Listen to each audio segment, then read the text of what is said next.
My mouth dropped. My first thought was, I'm not totally surprised. I don't have enough words to describe him. He was short-tempered, eccentric not as rich eccentric, he was bizarre.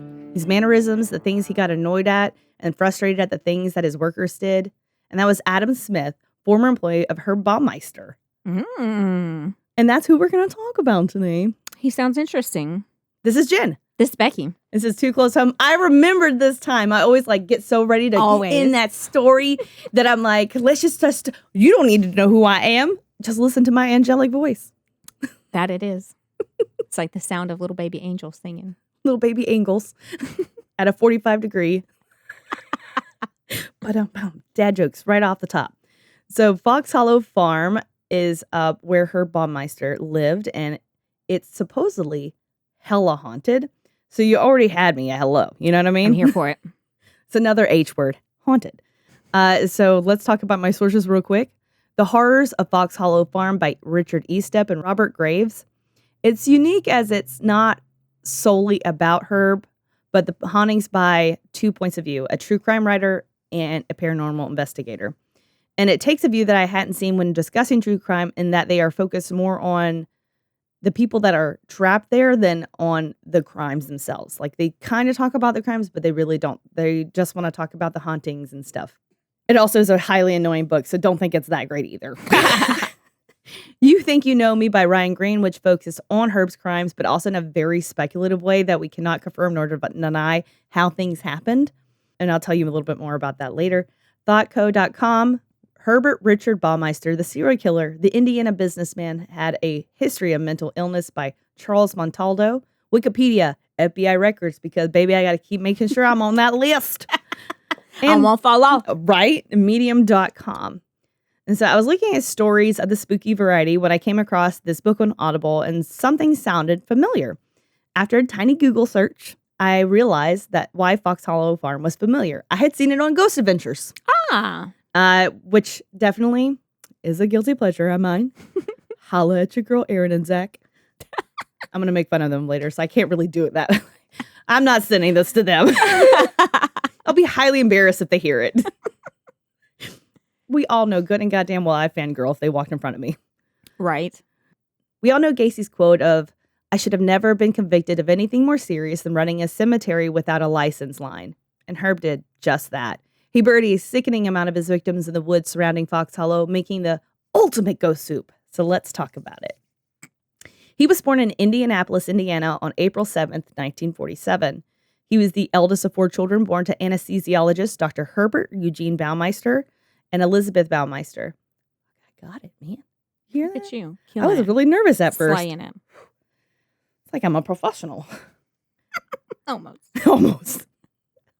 His father was quite successful, and as Herb grew older and gained more siblings, the family would move into a nice suburb north of Indianapolis. He was a bit of a golden boy for his parents during his childhood. He was well behaved, had great grades, he was very popular until he hit puberty. Many psychiatric disorders are diagnosed as early as the onset of puberty, which is what happened in Herb. He would play practical jokes to the extreme, not really caring if the intended target or those around him thought it was funny. The schools he attended had a sports focus, and with him being into books more, he felt like he wasn't meant to be popular, but instead chose to stand out, much like serial killer Jeffrey Dahmer did. He would just act weird. And Jeffrey Dahmer did the same thing. He would act out and make weird noises, and he was that kid in class. He never really dated, and he showed no interest in girls. He would invest his attention in something else. His morbid fascinations with death. He had no filter, and while sometimes it would be comical, sometimes it would be weird, intrusive thoughts. Guilty. I also say some shit that just pops in my head, and I probably should not be saying it. Like, if you need me to steal any children. I do the same thing. I'll be regretting that But forever. I'm like, maybe you should slow down sometimes, Becky, and really think about it before it comes out of your mouth. I like to live life on the fast and loose side. Same. Fast and loose that it might get me in trouble. Or people think I'm weird. But you know what? That's a natural deterrent, and I'll take it. True. Then I get to pick who's my friend. Exactly. Keep that circle Of the small. leftovers that I haven't creeped out. So one such instance was his loudly wondering to his friends how urine tasted. And would there be a difference if it was warm urine or cool urine? I would say there would probably be a difference. There's a difference in beer if it's warm or cold, and a lot of it tastes like piss, so. Yeah. The author of You Think You Know Me really captured the ambivalence towards disturbing behavior Herb exhibited.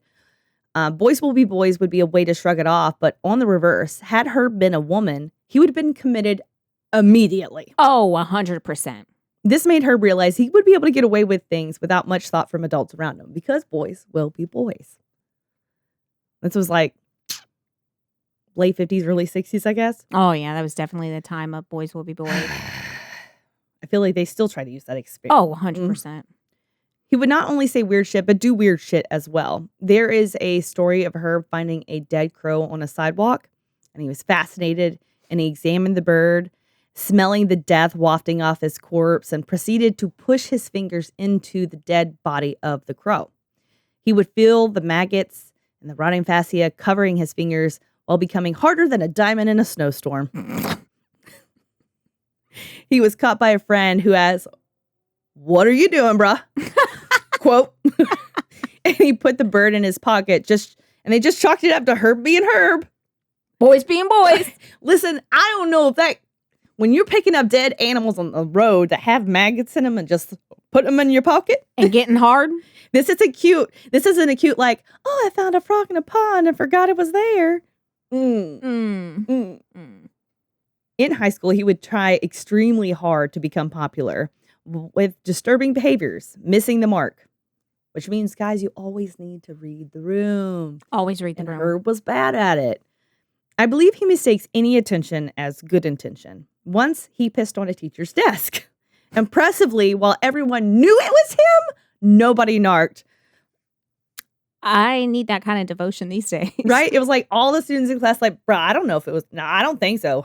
I think he was down in the library. So I don't know, bro. Part of it was probably they were afraid too. Yeah, I mean, Herb piss is on my desk next. really coming out, and I don't know what he's going to do next. So let's just all pretend like it didn't happen. Right. This, however, wouldn't matter as they called his parents anyways, who were somehow shocked that he pissed on a teacher's desk. His father was able to keep him in school, but he did it by saying, oh, we're going to take him for a mental evaluation and that, we'll make sure that he gets any treatment that he needs. Just please, he needs to stay in school. And that's going to be a common occurrence in Herb's life. Usually is a common thread with people of that issue, the parents, and hopefully they really were trying to help. Oh, I think that it was more of an embarrassment for them because his dad was such a well-known anesthesiologist. Well, I'm not well-known, and I'd be embarrassed, too. That's the first thing I would say to my kid when they got in the car. What the fuck were you thinking? Oh, well, yes, but, he's embarrassed. My reputation. I can't hate on him because I would be he would end up. I'd be embarrassed. Yeah. Come on, you'd be so embarrassed but if Camilla pissed on someone's desk. Oh, yeah, but you'd also be like, let's find them what fuck's wrong with you. They didn't do any of that for him. They were like, if we try to go and take him and get him, taken care of and mentally evaluated, they're probably just going to fucking commit him. So we'll just keep him in school, keep throwing money at the situation and make a lot of false promises. That way it doesn't hurt my reputation as a doctor. Fuck that kid. That's where the difference was. I'm here for it. I'm just kidding. Fuck them kids. He even at one point, his dad created this circle of referrals. So it would go from one doctor to another doctor to another doctor. So I guess they couldn't keep up with the records just so they would get lost in the paperwork of him not being treated. I have to say on one side, I kind of get it from the medical standpoint because back then they really were about if your kid got a diagnosis, they were committed, and I wouldn't want my child committed. Yeah. So I could see trying to possibly avoid a diagnosis, not because you don't care, but because I don't want you to take my kid and put him in here and start doing electric shock therapy and shit on them. And that's very true. They would do schizophrenia was a blanket diagnosis. Mm-hmm. You can even be oh, that person has a little bit of a tick. Skits. Yeah. And we're going to hook you up and zap the fuck out of you and run experiments and you're going to be and really fuck you up. And then here for an indeterminate amount of time. Yeah. And his dad, being a doctor, was very well aware of that. So I got to say, maybe I'd give him a little bit of slack because he very well may have been trying to avoid that for his child. True. Hoping maybe this is a phase and he'll grow out of it, or we can change him. Let's give him some essential oils kind of thing. Especially at the time, if you think about it, he probably didn't have the resources that we do of I can Google search some of this shit and be like, oh, okay. Right. There's more outlets. There's more counselors. Unless you're in, Harris County ISD. It wasn't abnormal at the time for the parents to take an ostrich approach, though. Bury your head in the sand and it'll all go away. And except it doesn't. And I definitely kind of, like you said, like, if I didn't have the things available to me now and that time, I'd probably be fucked up on Quaaludes and just pretending it didn't happen. I think about like my Justin, if we lived back in that time, they would have just committed him somewhere and I would have tried to avoid that at all costs possible. It's like Rosemary Kennedy. I don't know what her diagnosis was, but she would have like these outbursts and stuff. And they committed her, gave her lobotomy. Exactly. And then she was never the same after that. Exactly. And there really wasn't a whole lot wrong. And probably was a mood disorder of some sort, I believe. Yeah. But today they could just give you 1 or 2 meds and you'd be fine. You know, I'm going But to take back this then, we're screwdriver and I'm going to whip it around up there, see if it fixes things. Oh, it didn't. Shocking. Damn. Now they pee on themselves? Yeah. Now they have seizures? Yeah. But they're not yelling anymore. They don't have outbursts. So we you know fixed what? that problem. It's worth it in the name of science. Exactly. His father just would start avoiding interacting with him at all. His mother, who did care very much, you know, just as any mother would just break down in tears by the sheer look of him from shame alone. Becoming more isolated and losing friends to his behavior, he was just very utterly confused by all of it. He was that guy who doesn't realize he's the common denominator and his jokes were anything but. He would become reclusive and begin to hide his gross hobbies to get through this final year of high school. He would go to college at Indiana University. He was severely disappointed when people weren't nearly as tolerable of his behavior and that his family name didn't carry any special treatment as it had before. You don't know who my dad is? Got to the real world. He would leave college before the end of the first semester, and despite his father's demands, he would not return. And so his father used his connections once again to get him a job as a copy boy at the Indiana Star, where he would show up to work in a suit dressed better than what was expected at the time.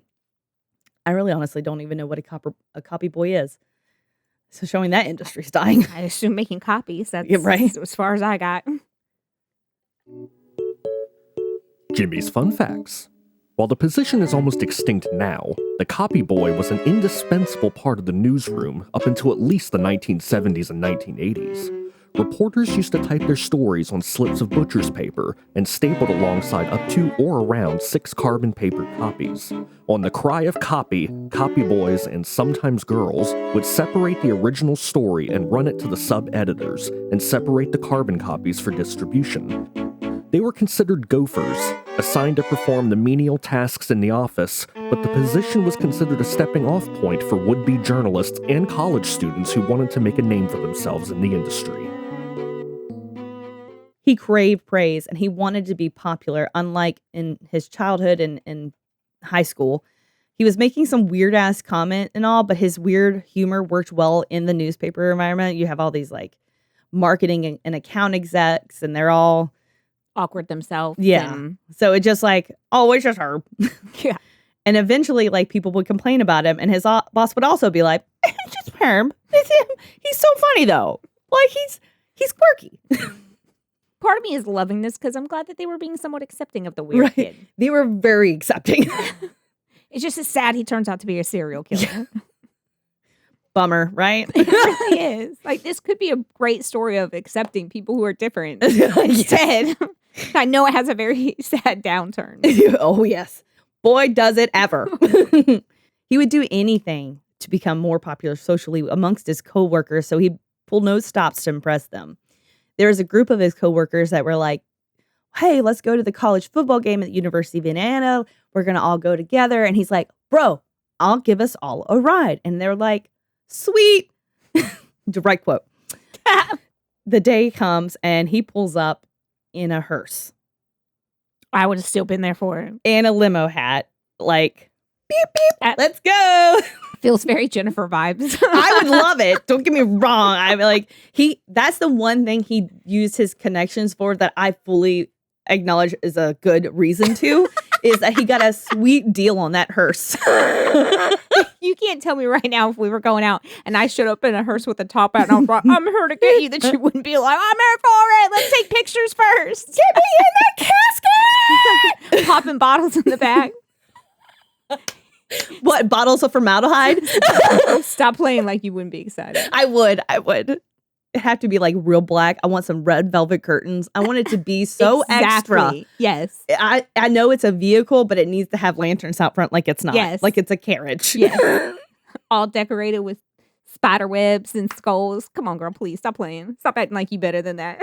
That is your vibe. Kind of vibe. If when I went to buy a car today, that's what I bought, you'd be trying to trade me. I would. I'd be like, you know what? You take my nice ass car. I need this. Exactly. You think I wouldn't be the hit of Carline? Exactly. Everybody would get out of your way and let you go right to the front. Oh my God. That is the best idea I have heard all year. You're welcome. You're welcome. Somebody just let her pass.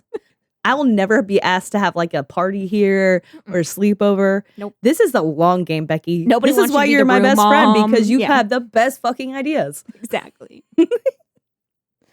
Eventually, Herb would feel undervalued as a copy boy and that his talents were wasted at that newspaper. So he left. And then, of course, that pissed off his dad. And this time, because he quit, his father was like, you're going back to college, but just for one class. Like, you don't even have to do like a whole year. You're not getting a degree. I just want you to do one class for a semester.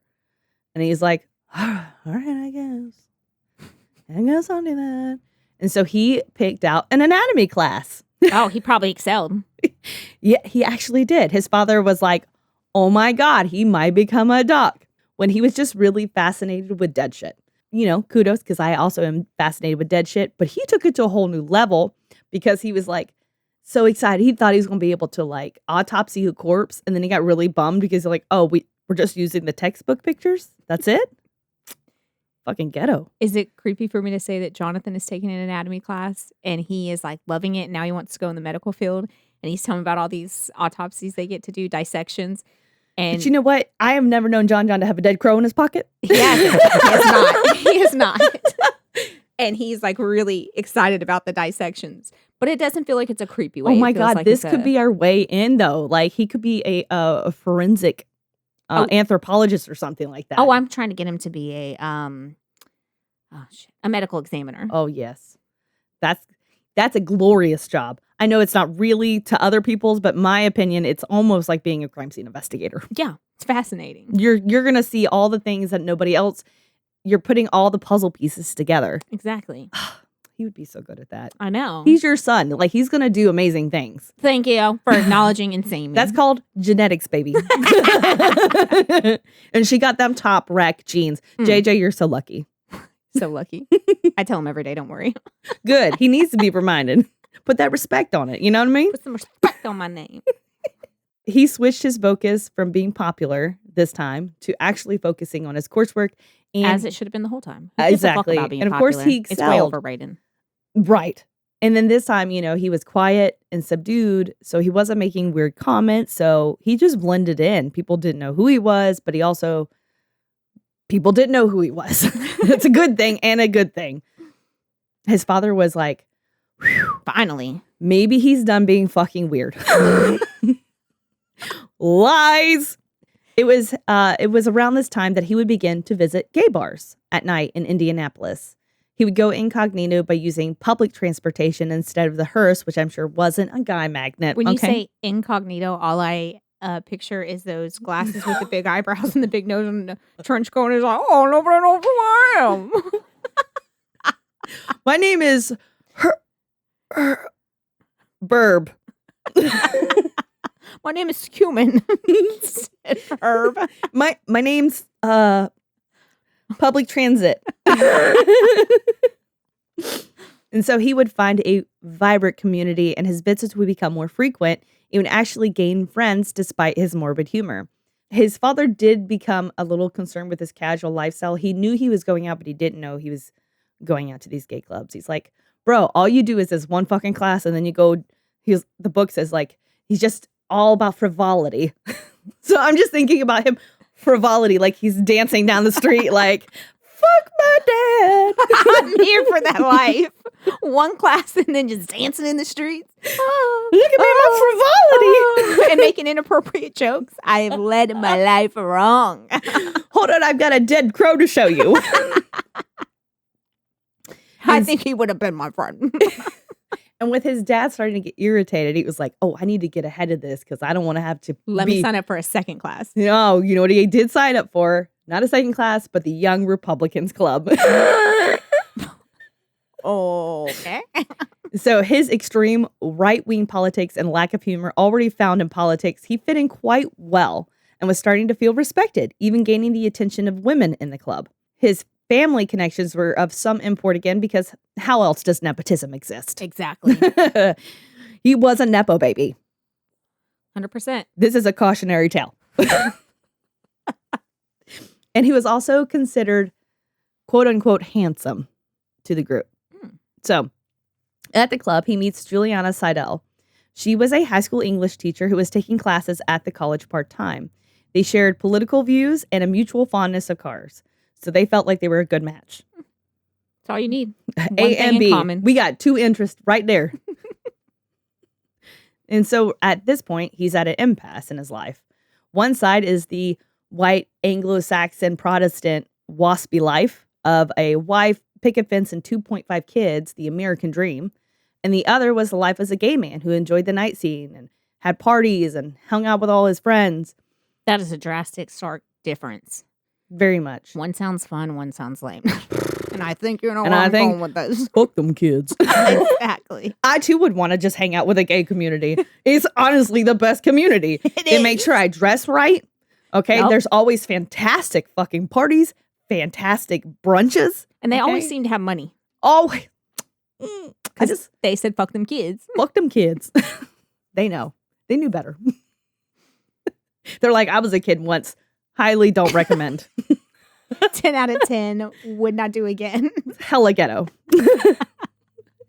And so he would continue down the path of least resistance and danger by dating Julie and being a part of the normal world, normal for that time, I guess. And that's a subjective viewpoint, but I mean, being in that gay community could have been normal, but I guess for what was expected of him, that's what he was going for. He gained confidence in his new Republican persona and fought back against his father on his career choice. College just wasn't for him, but making money was. Specifically, making more than what his father earned as an anesthesiologist. Okay, that no was college, you're going to do that? That's what I was like, I don't want to be demeaning because I did not go to college, and I would like to think that I could get paid very well for running my mouth, but I make $0 and 0 cents doing it, and I'm pretty sure an anesthesiologist makes fucking bank. They do, and it's hard to make more than that. There are options, but they are limited to make more than that without a degree. Yeah, you very limited. Listen, I'm already two things: don't have a degree, and I'm a woman. Exactly, and you have a dark humor. Yeah, you forgot to add that one in there. I have blue hair and a nose piercing, and you're a little Herbie with the dark humor. I literally went to a interview one time, and I was wearing jeans and high heels, a cute shirt. My hair's green. I have a facial piercing, and it was somebody who had referred me, and they told that person that referred me, like, well, you know, it's very unusual that she showed up looking like that, but you know what? She was her true self. And I was like, thank you. And they offered me the job, and I didn't take it because fuck being in a lawyer's office. You could have had such good stories and access to the records. I'm disappointed in you. It was like a not a fun one. It was like a child support family, like real estate law, like a real bummed out shit. Like, I don't want to watch. I want the crimes. Okay, exactly. I want work for murder, criminal defendant lawyer.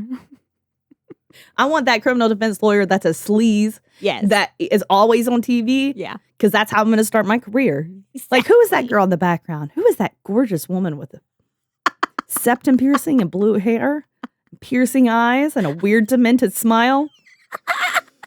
That's the woman for me. That's what Jimmy said when he met me. Now I'm just like fucking winging it. So's Jimmy. Okay, so Herb, now dating Julie, would take her to his parents, and that was part of his cover of being a normal person. And so he'd fly and be like, Julie this and Julie that.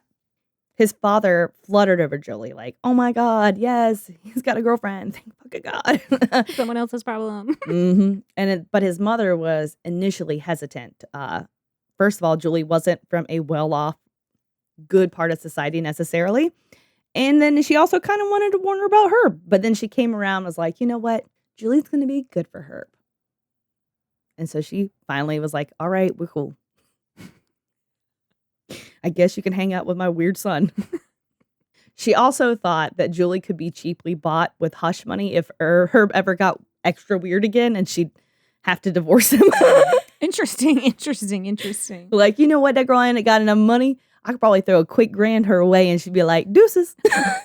I never thought about that when I thought about potential mates for my children, but now I'll put that on the list. Can they be bought? Can they be bought? With his ambitions set on becoming wealthier than his father, he began looking for work. Herb's father helped with his connections, again, to get a job. He had some failed interviews to begin with, as he basically gave people that gut feeling of uncomfortableness whenever he entered a room. Mm. It's the same way people feel when I walk in a room. Same. Basically, we're twins. Yes. Until later. He would also have several unsuccessful trial periods with jobs where he got past the interview, but not past the first day. Not past the probation period. So despite all this, Herb asked Julie to marry her. And of course, it was a big yes. The wedding happened in November 1971, and it was a big social event due to his father's reputation. Of course it was. You had all these doctors and lawyers and big to-dos from Indianapolis, Indiana, which I don't know if there's any famous people I'm aware of from that area. So maybe the bar's real low. Maybe we could go and we could be famous in Indianapolis. We could be. Thank you. We should be already. Thanks. Indianapolis, you hear us? Maybe we are already and we don't know it. We love y'all. I always said Indianapolis was my hometown by heart, you know? Me too. I felt like that's where I should be. So Herb actually presented himself in a whole new way that Herb had not seen before. He was calm. He was confident, charming. He was like this whole At the wedding he was? At the wedding. Like Okay. he was almost like a normal, functional white guy. And then after the wedding, the interview offers just started rolling in. They were able to buy a modest home in the suburbs with the help of his parents and Julie's teaching salary. This is when a new problem arises. He used his strict religious upbringing to avoid Julie's sexual advances. But now that they were married, there wasn't a good enough He wasn't getting out of excuse. it, yeah. Yeah. He was like, well, fuck, now what do I do? They were literally best friends. They did all their things together. They shared all their secrets except So for, he you knew know. he was gay already. No, she didn't. No, That was he did. Oh, he did. Yeah. Okay. Oh, yeah. He knew that he didn't prefer women. Okay. He just didn't know. Like, he shared everything with her, but that one part. Okay. That was like his deep, dark secret. Eventually got to a point where it was almost like this unhealthy codependency. He could not be without her, but I think that she gave him a lot of structure and love that maybe he had not received as much before. So maybe that's why he became a little bit more calm and confident. Like, she was probably like, bruh. Like, I told Jimmy yesterday, or we were at the concert, and he was saying something. I'm like, Jimmy, turn down the autism. Read the room. Well, it's probably like when I tell JJ, so listen, I want to say this. Tell me if I should. And he's like, maybe you should say it like this instead. Like, you know, Exactly. they help balance you out. And Yeah, just like how Jimmy has to tell me, shh, we need to go. yeah. And JJ may say, I don't want to say anything. And I'm like, you got to say You something. got to. That's You why we're partners. We're good for each other. I turn him up. He turns me down. Right. You gotta have to go on opposite. You can't be in both. You know what I mean? It's just like a relationship always has somebody with back trouble and somebody with tummy troubles. Hey, I got them both. Winning.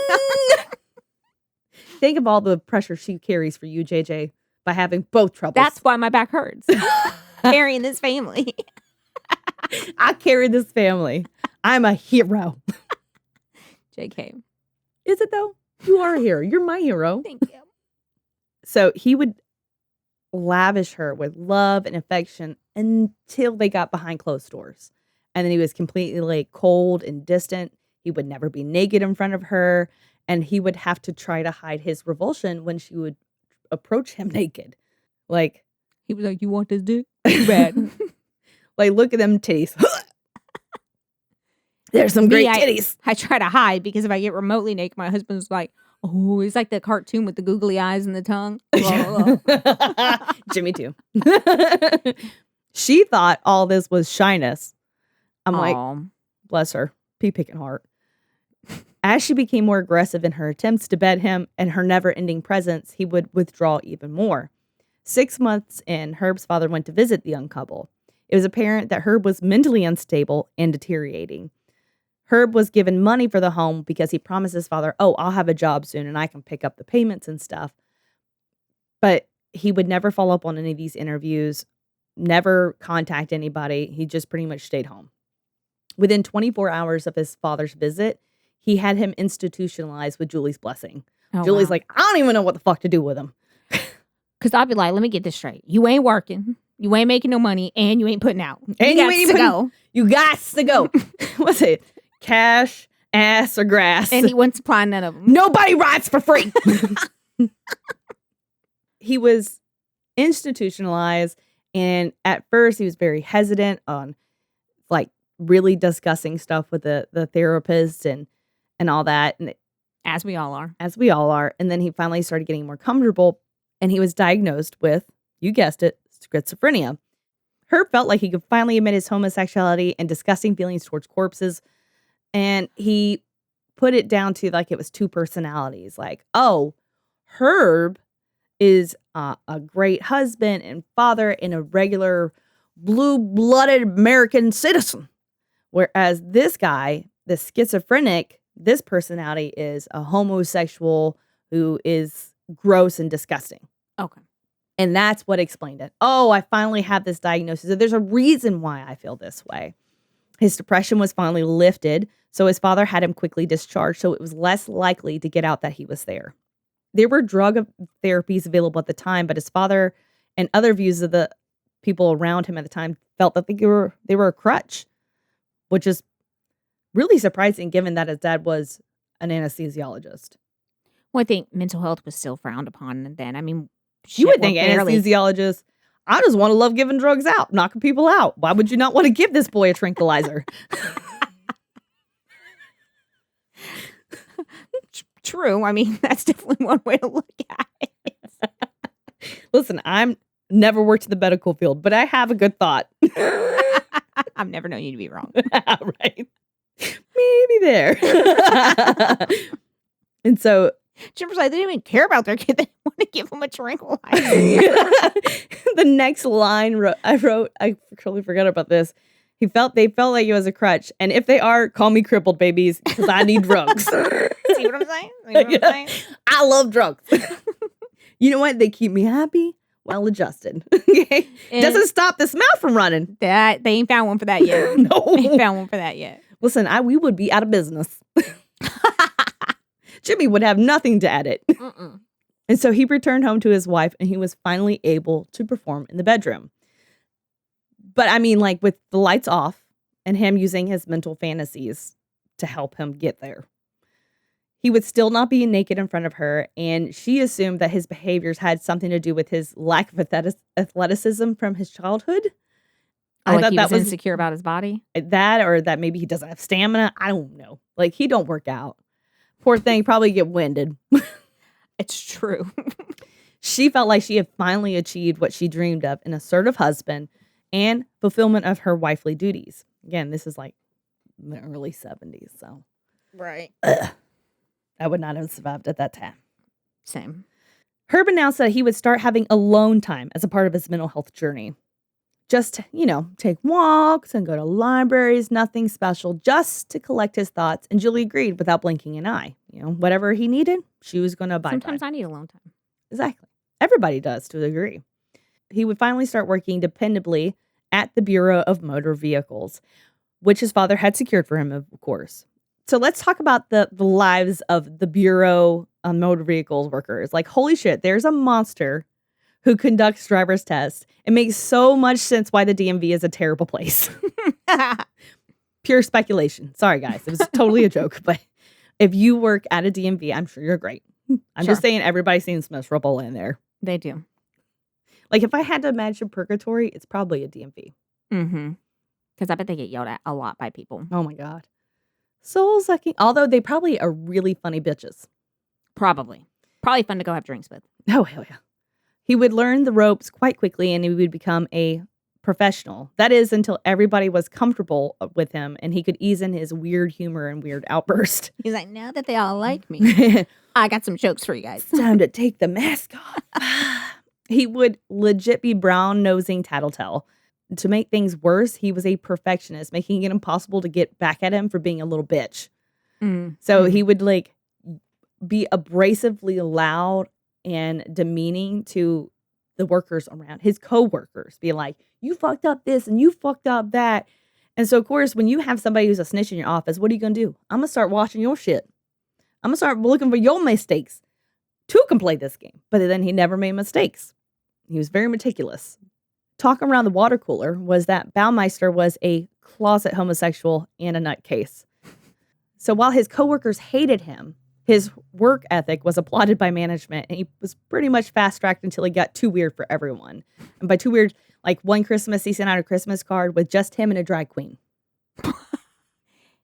That definitely didn't help the question of his sexuality. Like most people were probably expecting him and Julie. Right. Maybe in front of a roaring fire. Maybe like an Olin Mills special. Like somebody's got their hands on the other one's shoulder and they're sitting down looking into the distance. If JJ was like, all right, I decided we're going to do family Christmas cards and I got him. You want to see him? He was like, it's a surprise to you. And I'm like, yeah. And it's him and a drag queen. I'd be like, First of all, would love to have a drag queen on it, but why was I not invited? And I feel like I'm getting two surprises today. One is the cards and the other is, go ahead, say it. Say it, JJ. Are you a cross-dresser? Are you gay? What's going on now? That would be, I wonder how his wife took that. She probably thought it was like, oh, Herb. So, like, remember the 1970s, same-sex relationships were still taboo, and 1969 is when the Stonewall riots happened. So gay and lesbian right movements were just a kind of in the infancy stages, and acceptance wasn't even an option in some people's eyes. Right. And so Herb and Julie bought a larger home with the intent to have children. It would be difficult given his lack of enthusiasm for procreating with his wife. Because you have to say it that way. It had to be the most clinical sex. Like she said that in the 25 years they were married, Whoa. They had sex 6 times. You stop it right now. They had 3 children. Wow. First of all, impressive. It only took you 2 tries, sir. That's virility. Secondly, holy shit, homegirl. Like, I'm also not a big sex enthusiast. Okay, it's not a lie. But 6 times in 25 years? She was living the dream. No, I'm just kidding. She's my hero. I bet she got all sorts of sleep, too. Damn, that's not even once a year. I know. That's like once every 5 years almost. It's like a cicada life cycle. She's like, talk about dusting the cobwebs off. Somebody do something. Jesus. In 1979. She had to be cranky. Yeah, I bet. In 1979, their first child was born, Marie, followed by Eric in 1981 and Emily in 1984. And then she never had sex again. And never again. Like, oh, God. It makes me think of, like, when you were watching those shows about the royalty back in, like, the Renaissance. Like, you got to do the heir and the spare, and then you're done. You're like, oh, I fucking did my service for this country. Fuck that motherfucker. He don't ever wash. So Julie would actually become a stay-at-home mother due to Herb's perceived success at the BMV, not the car, the place where you register it. After a decade of working there, Herb finally received a promotion in 1984. And even then, he treated his own supervisor like a peon. They let his terrible behavior slide until 1985. He was terminated after he urinated on a letter addressed to the then governor, Robert D. Orr. The act substantiated rumors about who was responsible for urine found months earlier on his manager's desk. He was like to piss on things. I know. He's like a little male dog that's not fixed. Like, I'm just going to piss everywhere. It doesn't my properties. As time went on, he compartmentalized his life and would repress his sexuality.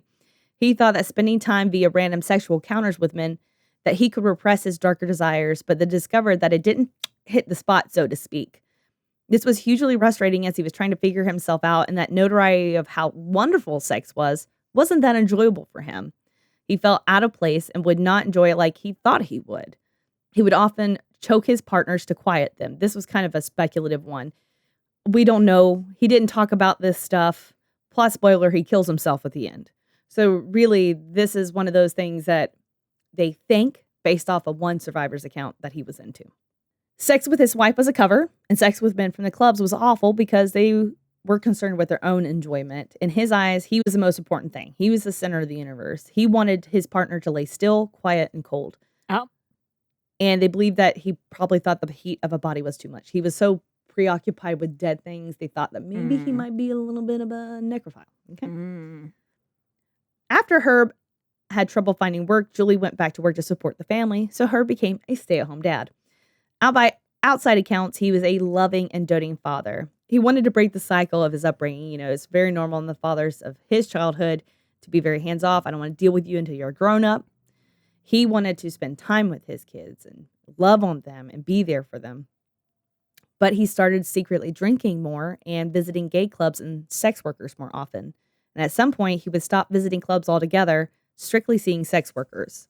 He would have a series of odd jobs that required him to travel. And while the time away did wonders for his mental health because he could be the Herb that was hidden, you know, when he's out on the road, it was also probably taking a toll on him in a way because he's seeing how much he probably enjoys this life a little bit more.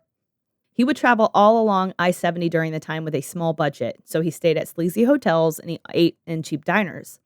And he would pick up hitchhikers a few weeks into his travels. At first it was for company, then it became a little bit more nefarious, like he would ask for sex. Again, this is speculation. I don't know if this really happened. This is what the author kind of puts it out as. He would use his alternate and true personality, a man without scruples, bold and confident. You pay with cash or ass. So at this time, between 1980 and 1991, there was a rash of murders along I-70, which would later be recognized as an unknown serial killer, the I-70 Strangler. The killer would choose young boys and adolescents as victims who he met in popular gay bars and other similar establishments within a 4-block radius in Indianapolis. All the victims were later found naked or partially clothed near I-70, often dumped in rivers, streams, and ditches in the rural countryside. Each had been strangled to death. So just put a tiny pin in that little serial killer for now. So we're going to return to it later. Eventually, he missed his family so much that he decided, I need to change careers and come home. He ended up working at a thrift shop and felt like his talents were wasted there. We've all been in thrift shops. They're usually, if they're private, even if they're not privately, even if you go into Goodwill, it's always a hot mess in there. Yes, it is. It's hard to find things. And this was no different than any other thrift store. But he didn't like it. He was a pretty orderly guy originally. And he would put out these suggestions to his supervisors, and they're like, no, we're not doing it. No. And so he kind of felt like he was a waste of talent.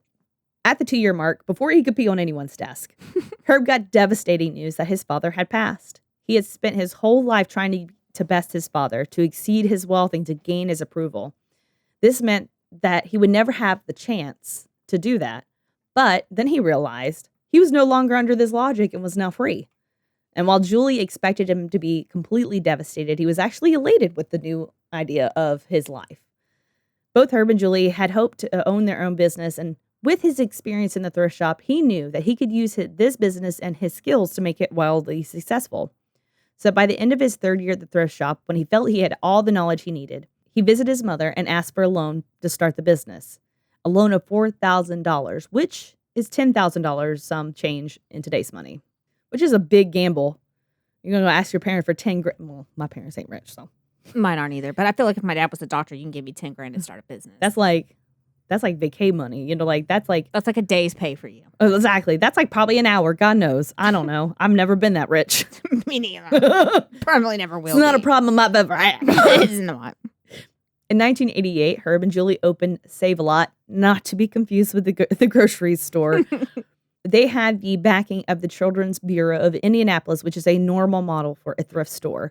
So they would end up getting like, oh, I want to be under the umbrella of your charitable organization. And what we'll do is we'll give a kickback of the profits to your organization if you let us use your name. And they're like, bet. Done. Say and less, done. fam. And the profits were tax-free. So you're making money hand over fist if you know what you're fucking doing. They would donate money for their backing, and when it opened, it was this instant success, which meant the charity got a lot of money, and they were like, fuck yeah, this worked out. They were also impressed. Direct quote. Yeah, right. They were very impressed with how they ran the store. It was extremely clean and organized, making it a favorite of the community, especially the lower income who, like, I remember my mom taking us to Goodwill to get new clothes for school. You know, you have a small budget and you have all these insurance.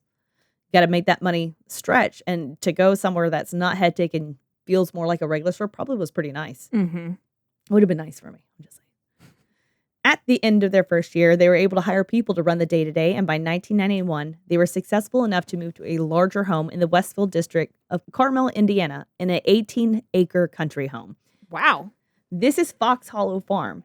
The large, beautiful, $1 million semi-mansion was a beautiful home full of amenities. It was built in 1977 as a Tudor-style home by a doctor and his wife for a cool sum of $1 million hairs. Doll hairs? Oh, dollars. I thought we were getting on the creepy level already. Like, what? That's how you can buy a house like that? Give me those Barbies, quick. They spared no expense in building it. They had imported Italian chandeliers, antique mantles. It would have cost $5 million in today's money to build that place. Wow. It was 11,000 square feet. It had 5 bedrooms.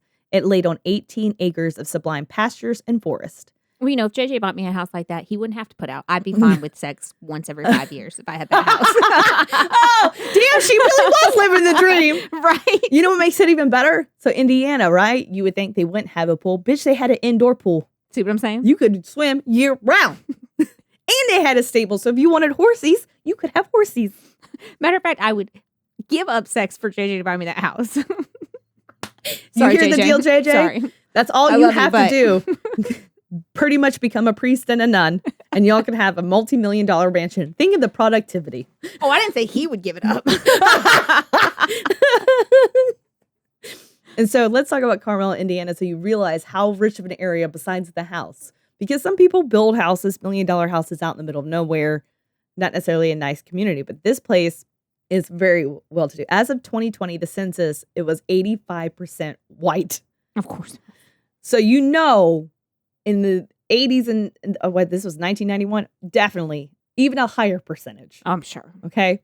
According to the 2017 estimate, the median household income of the city was $109,000 a year. Oh, wow. Median home price between 2013 and 2017 was $320,000. It's 4 times the size it was in 1990. I'm sure that in a time that it was even more bland, possibly 100% white people, not a speck of seasoning in sight. I'm sure it was. And that's an accurate description. Accurate. So Herb's weirdness went in when arriving in Carmel, and I have an eerie video just to prove it. Okay. You don't believe me? I got proof. I did not see this video actually until I was almost done reading the story, because it's just like, knowing what you know about him now, you can kind of see, like, I think we've all met somebody like Herb that was kind of, there's really nothing that seems really wrong with them, but you have that feeling from them. But it could be just that I know. This is him in the interview? Mm-hmm. It's him angry because a road crew painted over a dead raccoon. Herb Baumeister of Carmel saw it all. I said to my son, they're going to hit that raccoon with a spray gun, and sure enough, they just striped right over its face and neck. You know, didn't even move it, you know, no effort to, you know, get it out of the way. So I happened to have a Polaroid with me, so I took a shot at the thing. A raccoon, which met its demise on the yellow line, became one with the paint. The raccoon has since been removed. This is all that's left. This was just, you know, the painter should have had a chalk line drawn around his career by state officials. There was no excuse for that. I mean, the poor thing deserved a better fate than that. That motherfucker was carrying around a camera like anybody just carries around a camera to take pictures of roadkill. And just like this little smirk that he has. In hindsight, it seems just like a normal, angry boomer, when really it's a serial killer doing one of his favorite hobbies, playing with dead things. Now, at this point of when that was probably filmed, mere 100 yards from that roadway were woods where he would lay his victims. Aw. And probably were laying at that time. And so he's you always have those serial killers that like are kind of proud and want to inadvertently show things off. Think about the "I know what you don't know" thing. Mhm. He was probably fucking rock hard right then in his little gray suit. Little gray suit. So their dream home would eventually become a nightmare. The once meticulously maintained grounds became overgrown with weeds. Inside, the rooms were a mess. Housekeeping was non-existent. The only area that Herb seemed to care about was the pool room. He kept a wet bar stocked and filled the area with extravagant decor, including mannequins that he dressed and positioned to give the appearance of a lavish pool party. And honestly, like it was like peak 90s decoration. They do have pictures of like the crime scene photos with the mannequins around the pool. Like there's no body in the pool or anything, but it's like, oh yeah, he kept that. It was pretty trendy for the time. So he's not putting out to his wife, but he's hanging out and having drinks with the mannequins by the pool. Mm-hmm. Okay. I'm just making sure that the picture I'm painting is accurate. So Right. carry on. I just want to broad strokes that, you know? Yeah. Mhm. Bob Rossing it over here. And Whew. But happy trees. Happy trees. Happy mannequins. okay.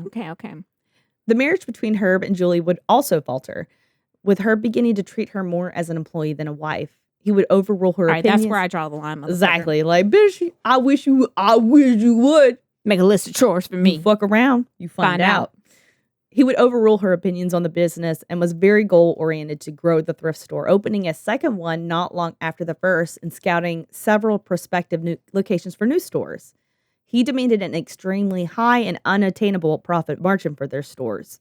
He also became a serious hoarder, making their home even more of a disaster. Their stores used to be pristine and clean, and now they were in shambles. They were pretty much like every other thrift store now. Herb started drinking during the day and acted belligerently to customers and employees. The marriage between Herb and Julie would hit new lows, with them separating off and on as they experienced severe financial distress, as the stores were no longer performing to the degree they had expected. Julie and the kids stayed with Herbert's mother at her Lake Wawasee condo as a sort of escape from the now egomaniacal Herb, as he would stay behind to, quote, mind the stores.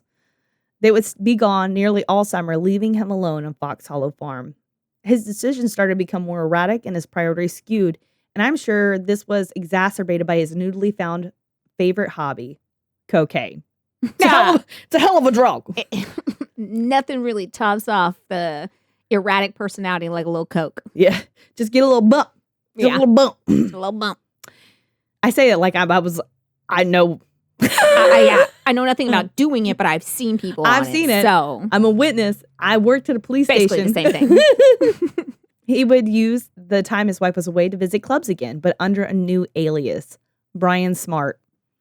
And I remember the author being like, they picked Brian Smart. Like, that's the most generic, made up name. I'm Brian Smart. At this point, though, we're past the 80s. The AIDS pandemic is like full swing. So it seemed like whole swaths of people that he had met during his first round at the clubs were now gone. And you had all these young people who didn't know who he was, had no experience with him. So he's more anonymous than ever. And then young men would start going missing again. Unfortunately, at the time, missing gay men were a low priority, just like sex workers. The less missing, the less dead. In 1994, the Baumeister's 13-year-old son, Eric, was playing in a wooded area behind their home when he found a partially burned human skeleton. He put the skull on the end of a stick and was scaring his sister with it, which is the most sibling thing I've ever heard in my life. Most sibling thing. My sister got this cute baby doll, and me and my older sister made up this whole fucking story about how this doll was haunted, and we would take it and hide it around the house to the point where my sister was terrified. Because I was like, I believe if I had access to a human skull, I would have done the same. I would have too. I literally ran after my kid with a crawfish, pretending it was going to bite her when she was 3, and she still won't eat crawfish. Well, actually, I wouldn't have, but my brother would have done it to me. 100%. You were a perfect child. We all know that. Tammy's told me. Yeah. His mother found out that he had been doing that, and she's like, where the fuck did you get this from? He's like, it was in the woods. She's like, take me to the fucking woods. She goes out there, and there's a shit ton of bones. So when Herb comes home, she's like, what the fuck? He goes, My dad was an anesthesiologist. It was one of his own skeletons. I was cleaning out the garage and I found him and I was like, oh, this person probably needs to be buried. And I buried him out there. No big deal. MBD. You know what I'm saying? And she believed it. Or she was terrified and believed it. Honestly, with his erratic behavior and stuff, I would probably be terrified. Yeah, I I agree with you. yeah, sure. Makes sense. We're going to go back to your mom's condo. Could you imagine coming home and like, JJ's like, oh, remember my dad was a doctor? I just buried him. I felt like they needed to be buried. You're buried in my yard? Oh. That's how you get haunted, sir. But you still haven't explained why they're burned, sir. Didn't explain it. No, he didn't. And so let's sever off that path and go to 1977, long before Fox Hollow Farm, and talk about Virgil Vandegrift. We'll just call him Virgil from here out. I just love his name, Virgil. He was a highly respected retired Marion County sheriff who opened Vandegrift and Associates, Inc., a private investigation firm in Indianapolis that specializes in missing person cases. And so I believe they're actually still open. Like, homeboy's older than Methuselah. Okay. But he's still practicing, I guess. In 1994, Virgil was contacted by the mother of 28-year-old Alan Broussard, who she said was missing. When she last saw him, he was headed to meet his partner at a popular gay bar called Brothers. He never returned home. And a week later, Virgil received a call from another mother about her missing son, Roger Goodlett, who was 32 years old. That July, he left his parents' home to go to a gay bar in downtown Indianapolis, but never arrived home. Broussard and Goodlett shared a lifestyle. They looked alike. They were near the same age, and they had vanished en route to a gay bar. So he's like, is this a coincidence or is this something more? So he started distributing posters of the young men at gay bars around the city. They talked about Virgil, and it's very unique. Most people of that time would treat, people from that community as pariahs. He went in, he was respectful, he talked to them, he was interested in them, he formed relationships with people of this community. Judge not, lest thee be judged. I think that it also aided in his investigation because people were more receptive to talk to him than they would cops, because cops were just as harmful at the time to the gay community. Family members and friends of the young men and customers at gay bars were interviewed, and Virgil learned that Goodlett was last seen willingly entering a blue car with Ohio plates. Virgil also received a call from a gay magazine publisher who told Virgil that several gay men had disappeared in Indianapolis over the previous few years, so he took his suspicions to the Indianapolis Police Department to see if there was a possible connection. The police department, they weren't interested due to the lack of evidence, and honestly, they considered a serial killer in the gay community a vigilante at best. He eventually was contacted by Detective Mary Wilson, who seemed to be the only person in that department who actually cared about these missing young men. Gay or not, they were missing, and they deserved to be found. She had been working in the sex crime unit, but had moved to missing persons as her previous work had been emotionally taxing. And I think a lot of departments, especially in bigger cities now, have started cycling out their investigators because and requiring therapy because it's devastating. I can't imagine. So Mary also felt like the vehicle with the Ohio plates was a good lead, but it went cold very fast. They didn't have the numbers from it. That is until they were contacted by a young man who goes by the pseudonym of Tony, who claimed he had met the person he believed killed his friend, Roger Goodlett. And that's where we're going to pick back up next time. We're going to talk about his crimes and what happened to old Herb the Perv and why Fox Hollow Farm is haunted. Oh.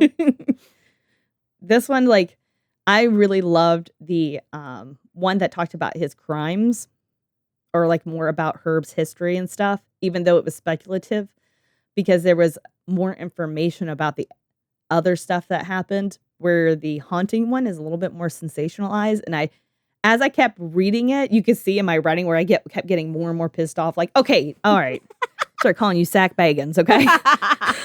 I feel a spiritual presence here. Enough is enough. It's oppressing me. So you guys, find us on our socials, Instagram, Facebook, Snapchat. Check out our merch. We're going to develop some new merch options soon. We have some new shirts on there. And just like friends at Don't Go Out There Horror Movie Review podcast, they use any income that they make to help offset costs that it takes to run a podcast. And it does cost us a little bit of money. But I mean, as much as we love And my doing a time is podcast. money. My Yeah. time is money. It's hard, and this would help just a little bit. So if you feel like just representing us, because advertisement is even better, feel like buying a shirt from us would be great. If you don't want to buy a shirt, that's cool too. You can also leave us a review. That is a big help for us. You gain more visibility from the podcast judgment gods if you get reviews, especially if you get over 200. And so we would love the help if you could just take a moment, leave us a review. And don't forget to tell us your own Too Close to Home stories. I really liked having guests on the show. I would love to, and a lot of these guests that we've had are people that we already knew, but I would love to have a guest that I didn't know before. So if you guys are interested, want to be on the podcast with us, have your own Too Close to Home story, or possibly even want to just tell us a story. I always love them when I get told a story. So True. just give us a contact, drop in our DMs. And until next time, Stay safe. keep your head on a swivel. And don't bring it so close to home that you say it was a skeleton from your dad's job. Yes. You were just bearing to be kind. I'm just putting out funerals everywhere. Where was the funeral for the crow? That's what I want to know. Exactly. Bye. If you enjoyed this episode of Too Close to Home, don't forget to rate and subscribe to us on most platforms. Follow us on our social media at Too Close Home Pod on Facebook, at Too Close Podcast on Instagram, or if you have your own Too Close to Home experience, shoot us your story at tooclosetohome@yahoo.com. Thanks for listening.